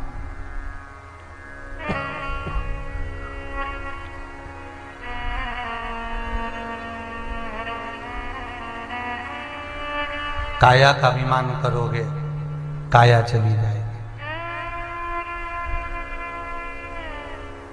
धन का अभिमान करोगे, धन चला जाएगा। वैभव और सत्ता का अभिमान करोगे, वैभव और सत्ता समाप्त होगी। जिस चीज का आपको अभिमान है, जिस चीज का आपको अभिमत्ता है, वो समाप्त हो गया।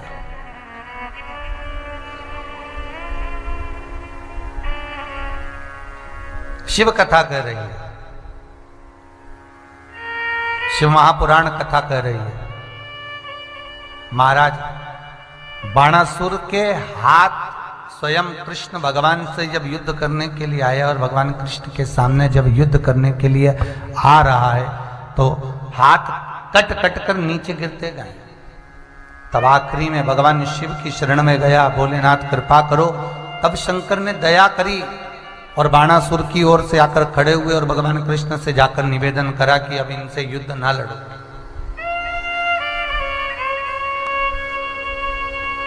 अभिमान जब चला गया तब तक तो सब कुछ ही समाप्त हो गया। शिव कथा कह रही है।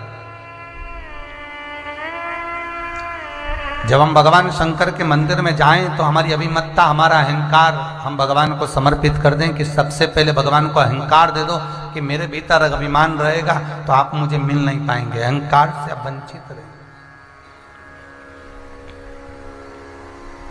ये अभिमान मैं आपको दे रहा हूं, मेरा अभिमान आप रख लो। अभिमान पंडित हो जाए दूर। शिव पुराण कहती है, भगवान शंकर की कथा कहती है कि बाणासुर अभिमान समर्पित नहीं कर पाया, इसलिए सब कुछ पा गया। सारा वैभव, सत्ता, राजसी ठाट, वैभव, लक्ष्मी, संपदा सब कुछ था उसके पास में, पर अभिमान के कारण उसने सब समाप्त कर लिया। लंकाधिपति रावण के पास में किस चीज की कमी थी? लंकाधिपति रावण के पास में क्या कमी है? सब कुछ है, सारा वैभव, सारी सत्ता, धन, वैभव सब कुछ है, पर अभिमान बार बार उसके मुख से निकलता था, मैं लंकेश, मेरे इस महल में सारे ग्रह बंधे हुए हैं, सारे नवग्रह रतन सब वहीं पर बंधे हुए थे, मैं लंकेश। वो अभिमान, अहंकार में तीन गए, धन, वैभव और वंश। ना मानो तो देख लो रावण, कौरव और कंस, ये तीनों अहंकार में चले गए। धन भी गया, वैभव भी गया और वंश भी गया। रावण भी गया, कौरव भी गया और कंस भी गया। अहंकार रखकर हम भगवान को नहीं पा सकते।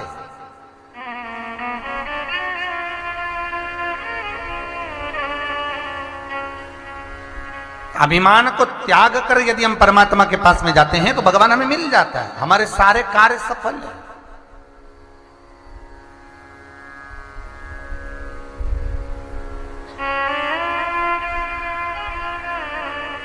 शिव को पाना सरल है, भक्ति सरल है।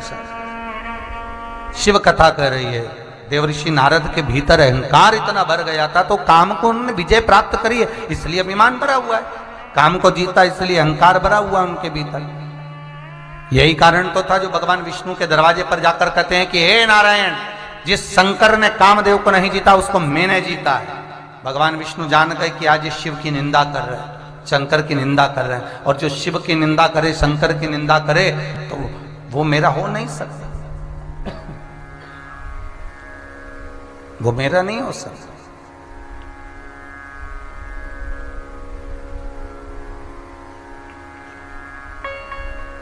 ये शिव निंदा में लगा हुआ है। भले श्रीमन नारायण श्रीमन नारायण श्रीमन नारायण 24 घंटे देवऋषि नारद कहते थे, पर भीतर तो अभिमान में एक अभिमत्ता जो आ गई थी देवऋषि नारद के भीतर कि कामदेव को मैंने जीता, शिव नहीं जीत पाए, यह अभिमान भी तो उसके भीतर था। भगवान जान गए कि ये नारद ने अच्छा नहीं करा, इसलिए इसको कुछ ना कुछ सबक देना चाहिए। और सीलनिधि राजा की कन्या का स्वयंवर आया, और राजा का स्वयंवर जब चालू हुआ, सीलनिधि राजा का कन्या का स्वयंवर जब प्रारंभ हुआ तो बंदर का मुख लगा दिया भगवान ने, और ये सभा में जाकर बैठ गया। बंदर का मुख लगा।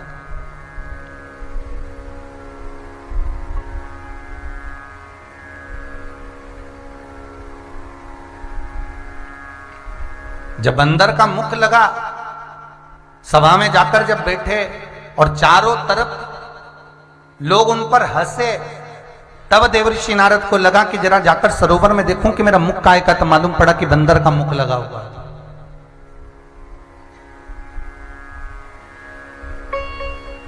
तब मालूम पड़ा कि बंदर का मुख लगा हुआ है।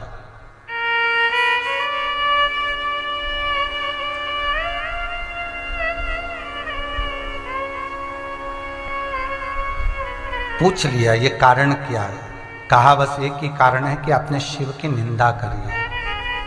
पहले की कथा में कहा है आपको, शंकर की निंदा करने वाला, शंकर की निंदा सुनने वाला, ये दोनों महापापियों की गिनती में आते हैं। इनको पशु की योनि मिलती है। देवऋषि नारद ने शिव की निंदा करी थी, इसलिए उनको बंदर का मुख लगा था, और भगवान विष्णु ने शंकर की निंदा सुनी थी, इसलिए घोड़े का मुंह लगा था। हयग्रीव अवतार हुआ था भगवान, हयग्रीवा को मारने, केवल एक निंदा के बल पर। एक व्यक्ति रोज निंदा कर भी दे और प्रतिदिन अगर बोल भी दे, निंदा का शब्द उसके मुख से निकल रहा है, आपको मालूम है कि ये आएगी और निंदा करेगी, ये आएगा और चुगली करेगा, तो आपसे निवेदन है वो आए तो उससे पहले उसको कह दो कि मैं किसी की बुराई नहीं सुन सकता, मैं किसी की निंदा नहीं सुन सकता, मैं बस इतना जरूर कर सकता हूं, आप बैठो भजन करो, कीर्तन करो, नाम जाप करो या अपना काम करो, पर निंदा के शब्द में नहीं सुन पाऊंगा, निंदा का संबोधन में नहीं।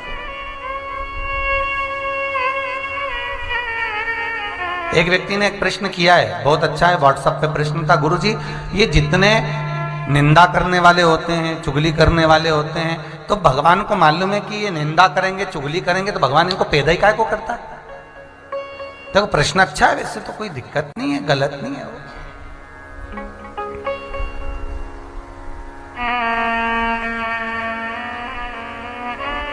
जब भगवान को मालूम है कि निंदा करेगा, चुगली करेगा, बुराई करेगा, तो फिर इसको पैदा ही क्यों भगवान ने करा? इसको पैदा ही नहीं करना था।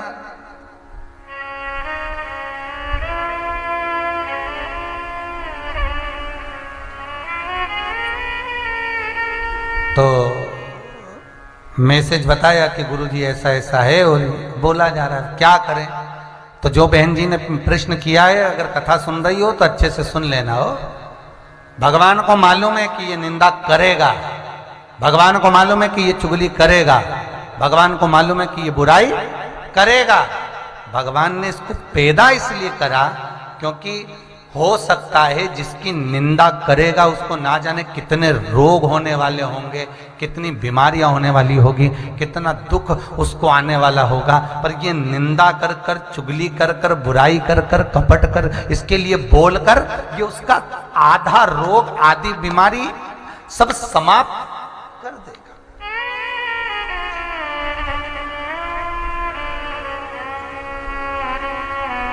इसको करने दो, ये जो अपना कर्म कर रहा है इसको करने दो, इसके कर्म में इसको डूबने दो।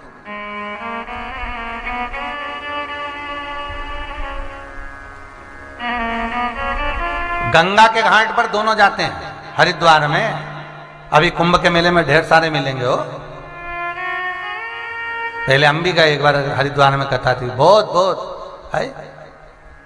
गंगा के घाट पर दोनों जाते हैं। एक व्यक्ति जाता है तो पुण्य करने के लिए जाता है, गंगा नहाएगा, खूब आनंद में स्नान करेगा, दान करेगा, पुण्य करेगा, सत्कर्म करेगा। और एक व्यक्ति गंगा नहाने जाता है तो तक लगा के बैठता है, ये कपड़े रखे।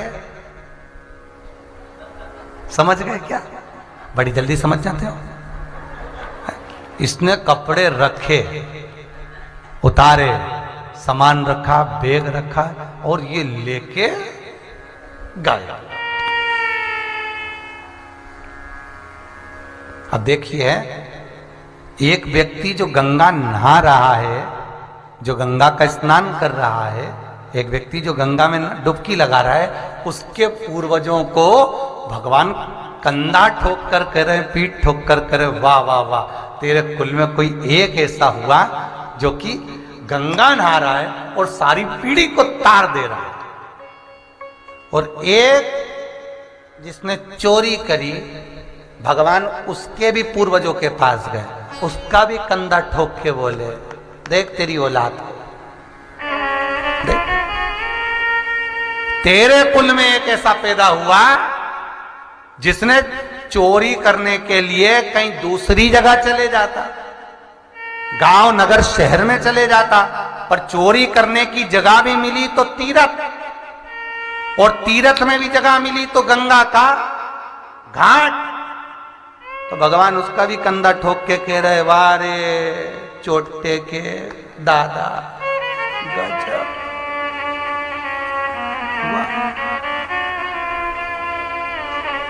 बहुत सुंदर प्रसंग है, जरा ध्यान रखना। निंदा करने के लिए बहुत सारी जगहें, आप जहां चाहे में निंदा कर सकते हो, पर शिव महापुराण की कथा कहती है कि शंकर के मंदिर में बैठकर, शंकर की कथा में बैठकर, शंकर के स्मरण में बैठकर, किसी शिव धाम में पहुंचकर जब व्यक्ति किसी की निंदा करता है तो भगवान शंकर कहते हैं ये महापापियों की गिनती में आ जाता है, फिर इसको मैं भी नहीं तार सकता, मैं भी इसका उद्धार नहीं कर सकता, मैं इसको साध नहीं सकता।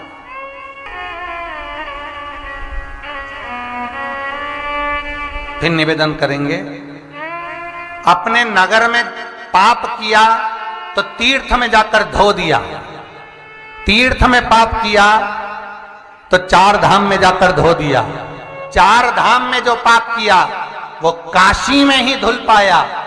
पर शिव महापुराण का एक लेख कहता है, जो शंकर के मंदिर में बैठकर कपट कर जाता है, झूठ बोल जाता है, असत्य बोल जाता है, निंदा कर जाता है, वो फिर कहीं जाकर धुलता ही नहीं, समाप्त ही नहीं।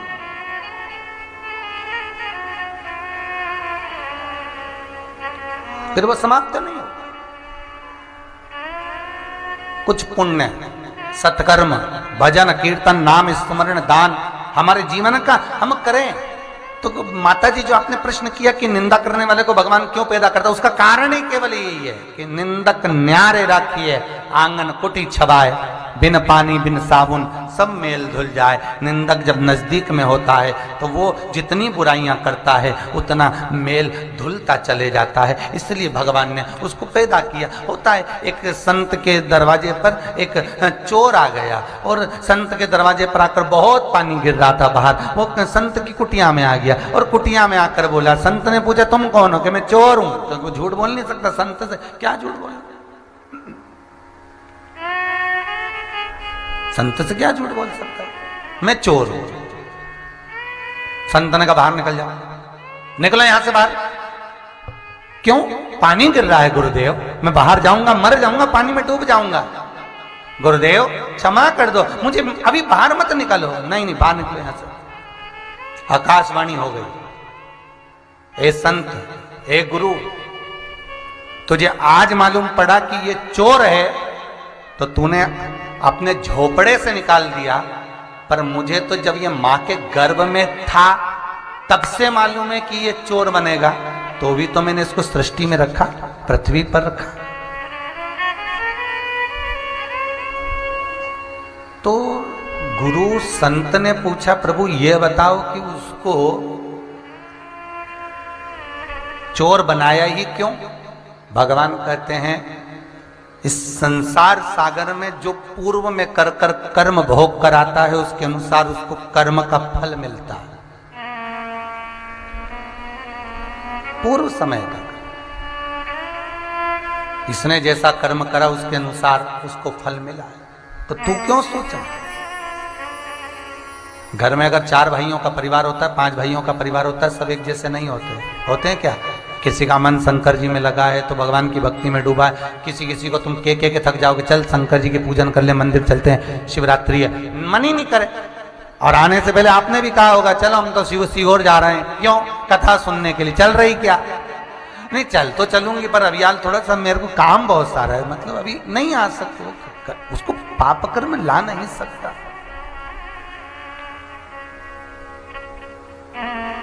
यहां तक पहुंचा नहीं सकता। नहीं जाना मुझे, छोड़ दिया। शिव कथा कह रही है, शंकर की कथा, शिव का स्मरण, शंकर का अनुमोदन कर रहा है। कामदेव को जीतने के बाद में बंदर का मुख देवऋषि नारद को लगा और देवऋषि नारद क्षमा की याचना करे, तब जाकर चंद्रभागा नदी के तट पर देवऋषि नारद ने साधना करी, शिव का दर्शन पाया, तब जाकर मन में संतोष आया कि अब ये शंकर का मुझे दर्शन मिल गया है, शिव का मुझे स्मरण मिल गया है, तो शंकर का दर्शन कर कर मुझे सुख का अनुभव हो गया, अब मैं भटकूंगा नहीं। अब मुझे जाना नहीं है कहीं पर, मुझे भटकना नहीं।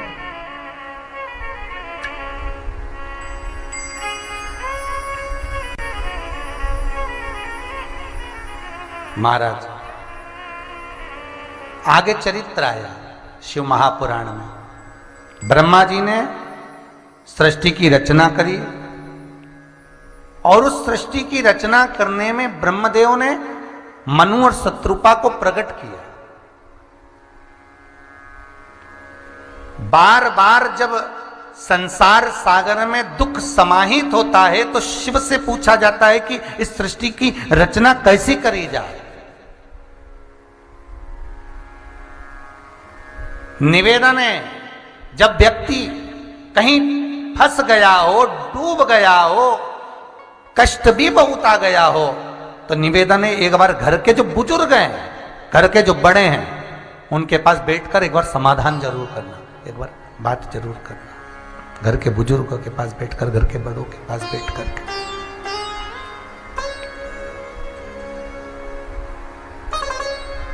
एक बार समाधान जरूर करें, घर के बड़ों के पास बैठकर।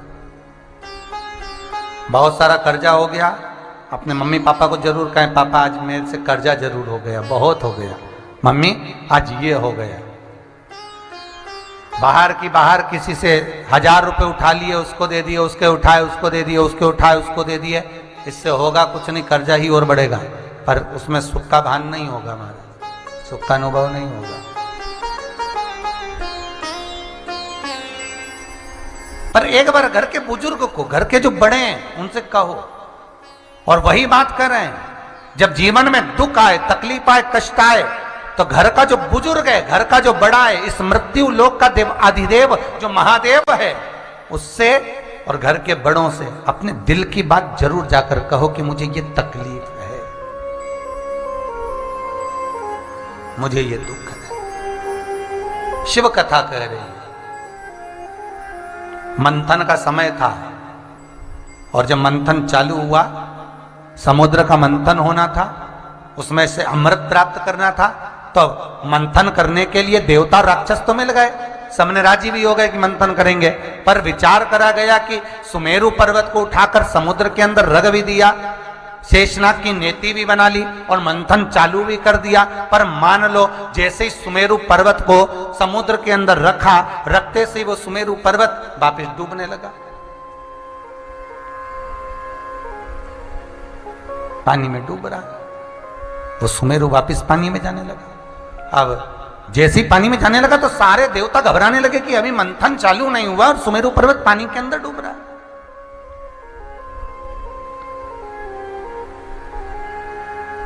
अब करा क्या करें? सारे देवता भगवान शिव के पास पहुंचे, क्योंकि मंथन हो तो शंकर से निवेदन तो करा जाए कि ये मंथन हो रहा है और ये मंदराचल है जिसकी रई बनाई गई है और जिसको खींचा जा रहा है वो पानी के अंदर जा रहा है। तो फिर शिव से विनती करी, भोलेनाथ के दरवाजे पर गए, हे शंकर, हे त्रिकालदर्शी, हे कैलाशी, हे अविनाशी, कृपा करो। देखिए भगवान शंकर, भगवान नारायण के जितने अवतार हुए बिना शिव के हुए ही नहीं, बिना शंकर के नहीं हुए। राम अवतार हुए तो भी शिव थे, कृष्ण अवतार हुए तो भी शिव थे। जितने अवतार भगवान के हो रहे हैं, हर अवतार में भगवान शिव उनके साथ है।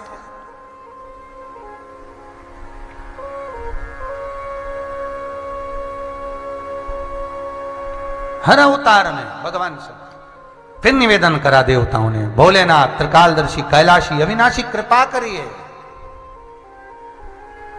निवेदन किया। भगवान शिव नेत्र बंद कर कर विराजमान, थारी धुन लागी भोला, थारी धुन लागी, थारी धुन लागी भोला, हरे धुन लागी, थारी धुन लागी भोला, थारी धुन लागी, थारी धुन लागी भोला, हरे धुन लागी। ओ पार्वती का प्यारा तुम्हारी धुन लागी, पार्वती का प्यारा तुम्हारी धुन लागी। ओ पार्वती का प्यारा तुम्हारी धुन लागी, पार्वती का प्यारा तुम्हारी सब गाइए प्रेम से, आनंद से।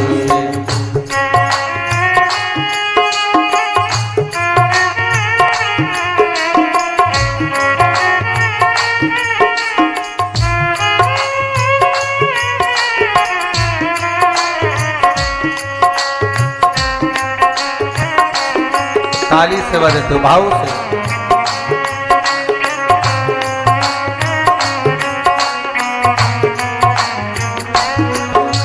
सिर पर गंगाधारी तुम्हारी धुन लागी, सिर पर गंगाधारी तुम्हारी धुन लागी। ओ सिर पे गंगाधारी तुम्हारी धुन लागी, सिर पर गंगाधारी तुम्हारी धुन लागी। ओ पार्वती का प्यारा तुम्हारी धुन लागी, ओ पार्वती का प्यारा तुम्हारी धुन लागी।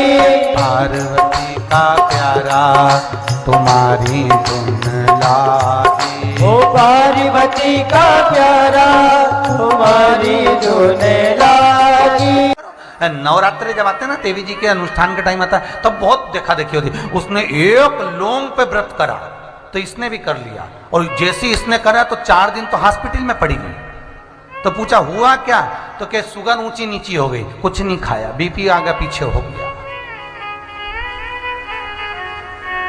उसने 16 सोमवार करे, एक बेलपत्री के मैं भी करूंगी, उसने मिश्री के करे मैं भी मिश्री के करूंगी, उसने ऐसा करा मैं भी करूंगी। पर वो देखा देखी में ही काम बिगड़ गया, देखा देखी। और इससे कई प्रमाण है साहब, जहां लोग केवल देखा देखी में चल रहे हैं। और पहले भी कथाओं में कहा, कई जगह लोगों को देखा कि मंदिर के पीछे लोग प्रणाम करते हैं, ये भी देखा देखी। नहीं तो कहीं शास्त्र में नहीं लिखा कि तुम मंदिर के पीछे प्रणाम करो, क्योंकि मंदिर के आगे जहां मूर्ति का मुख होता है वह धर्म का निवास होता है, और भगवान की पीठ के पीछे अधर्म का निवास होता है।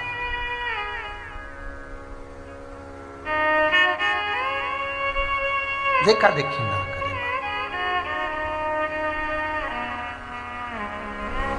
कभी कभी काम बिगड़ भी जाता है देखा देखी हो।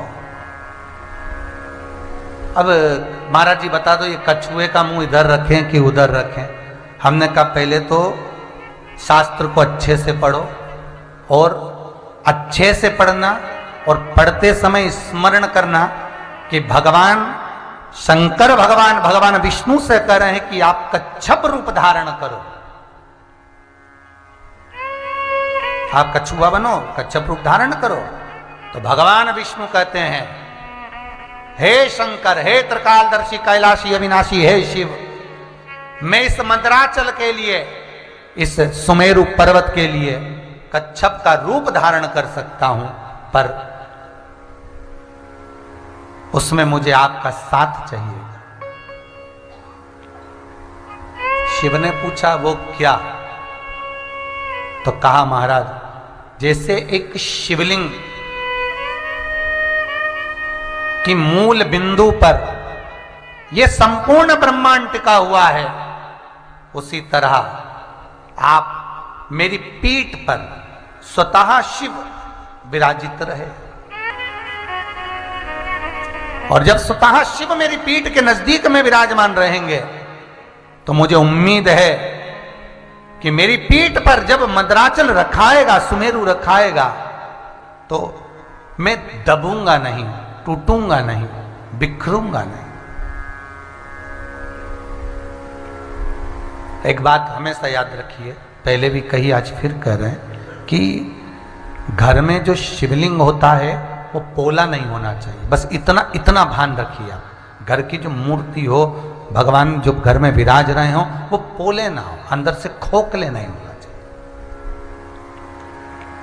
उसमें ठोसता होना चाहिए, उसमें कुछ ठोसपन होना चाहिए, वो पोले ना हो।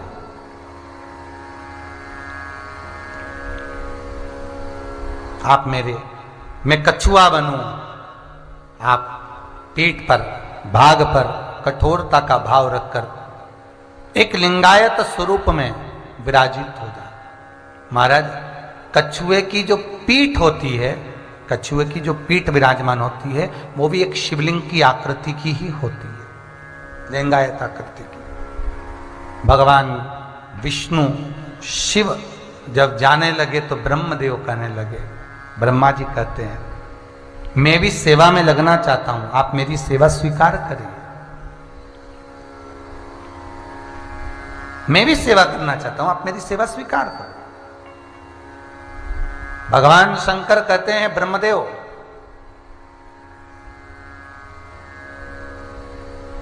जहां पर भगवान विष्णु के चरणार बिंदु हो कछुए के, उस कछुए के चरणार बिंद के चारों भागों में, ओझल भाग में आप विराजमान रहेंगे। कछुए का एक नियम है कि कछुआ जब अपने पंजे से जल के अंदर रहता है, जल के अंदर कछुआ जब तक पंजे के भाग से रहता है, तब तक वो समृद्धि लक्ष्मी नहीं दे पाता।